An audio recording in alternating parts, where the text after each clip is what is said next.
Bonsoir à toutes et à tous. Bienvenue sur Kiffe l'essentiel, notre petit live hebdomadaire du lundi soir.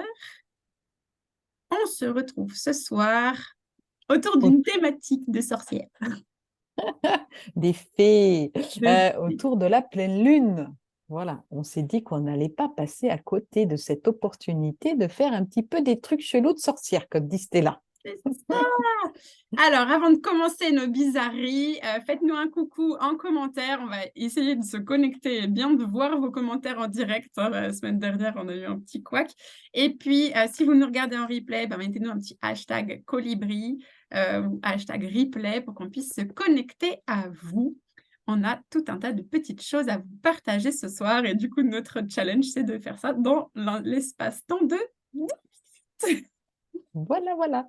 Alors, la pleine lune, déjà, parce que voilà, ce que vous voulez vous partager, vous avez tous senti, souvent on est chafouin, on dort mal, on est excité, on est machin, on est bidule truc, et on se dit, ah, mais en fait, c'est la pleine lune. Donc, quelques jours avant, on est déjà un petit peu excité ou énervé, et finalement, c'est normal, parce que la pleine lune, en fait, elle va exacerber tout ce qui est émotionnel. Donc, on peut avoir une sensibilité accrue, des émotions exagérées, des confrontations, des prises de conscience.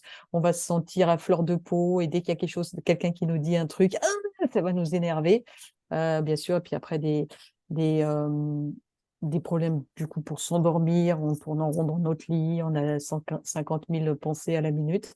Donc finalement, eh ben, c'est des émotions qui sont liées avec la pleine lune.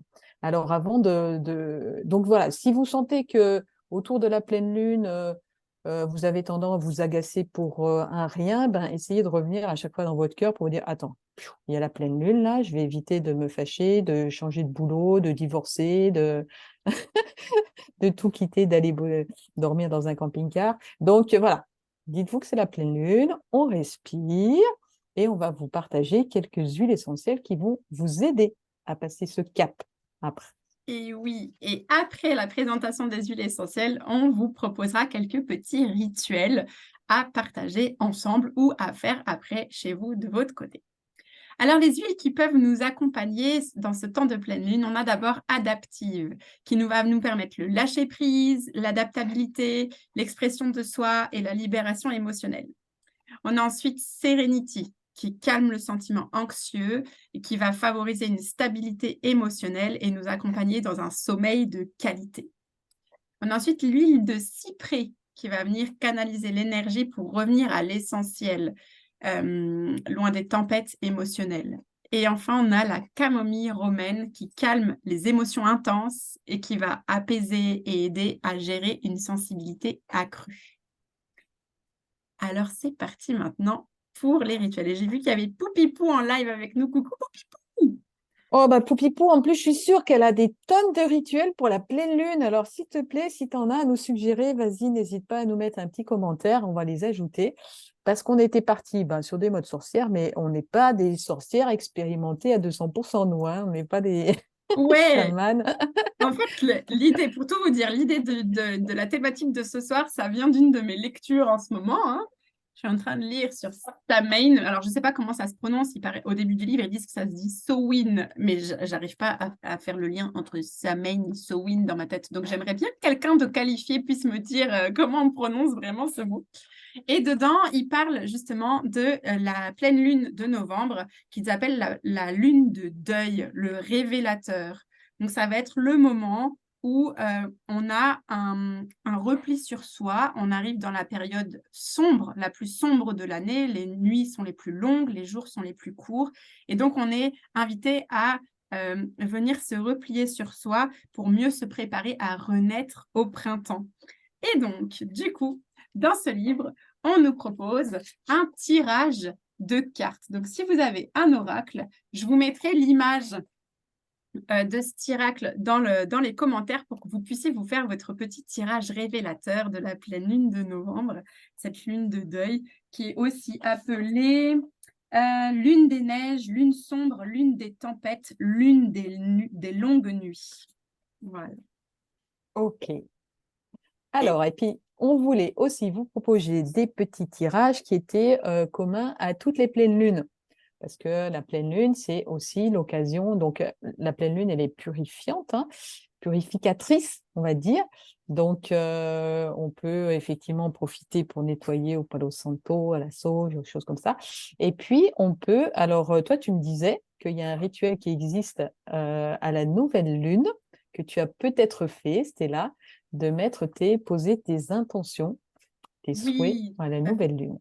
La nouvelle lune, c'est le moment pour poser ses intentions. Et donc, la pleine lune va être la période de récolte, de célébration, de gratitude. Donc, on vous propose de prendre un petit papier et de noter vos 3 gratitudes pour la période qui vient de s'écouler depuis la dernière nouvelle lune. Donc, les 15 derniers jours, là, si vous aviez 3 choses à célébrer, à honorer, qui sont arrivées dans votre vie, ou comme des déclics ou comme des événements bien heureux, et bien de pouvoir noter ces 3 événements sur votre petit papier.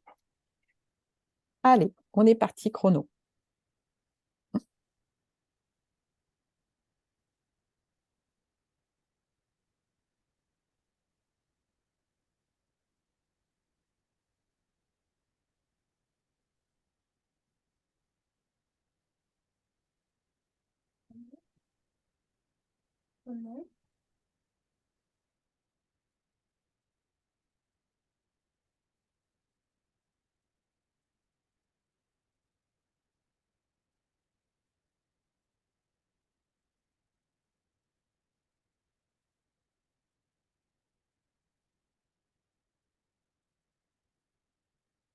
Une fois que vous avez noté ces mots de la gratitude pour vraiment l'ancrer, en fait, c'est important de noter quand on est pour remercier, avoir conscience de tout ce qu'on a déjà, parce qu'on est toujours en train de voir ce qu'on n'a pas et on oublie un peu ce qu'on a, donc d'être dans la gratitude et remercier.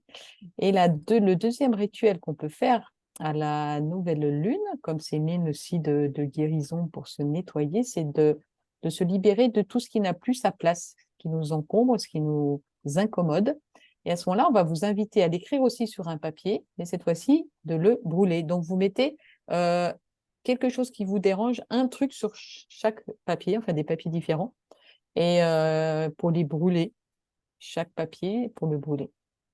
Chaque vilaine habitude, les choses, voilà, les choses que vous avez dans votre quotidien qui vous pèsent, qui sont plus nécessaires aujourd'hui. Vous n'en avez plus besoin de ces habitudes-là. Vous l'avez bien vu, hein, que vous aviez cette habitude et que vous n'en avez plus besoin, mais elle est quand même là. Eh bien voilà, on va s'en délester. Donc un papier, vous pourrez prendre une feuille que vous coupez en autant de morceaux qu'il y a de choses à délester. Et ensuite, on brûlera tout ça. Alors pas en direct, mais vous pourrez faire votre petite cuisine après.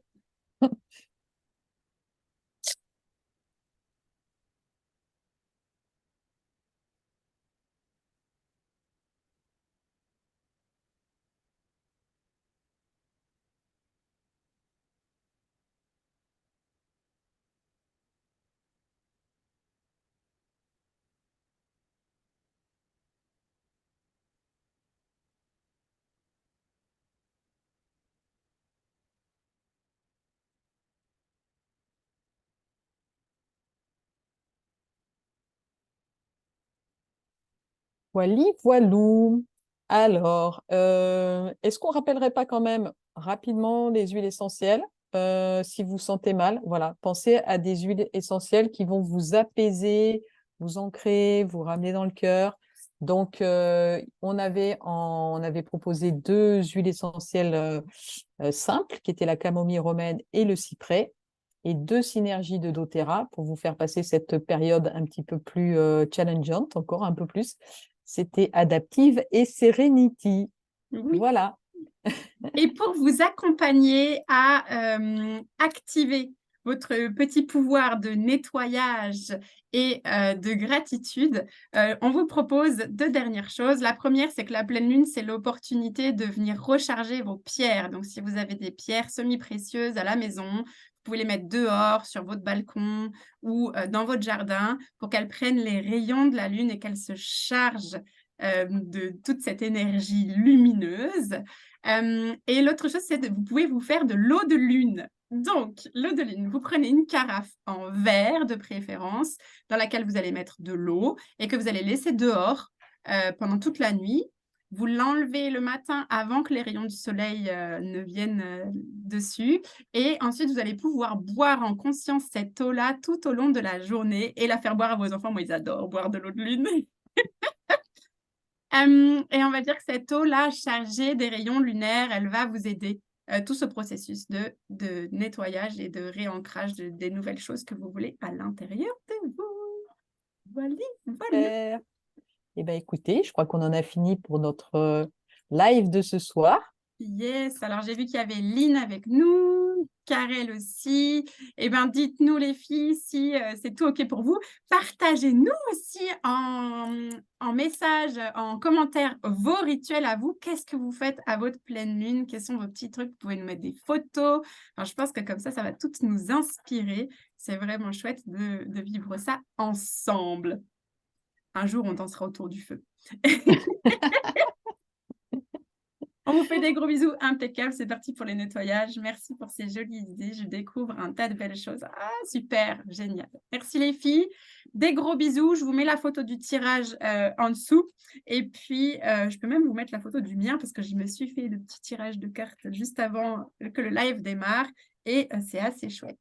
Je vous fais des gros bisous. On vous fait des gros bisous. Prenez bien du plaisir. Prenez bien soin de vous et de vos proches. Et on se dit à la semaine prochaine. Prochaine. Ciao, ciao.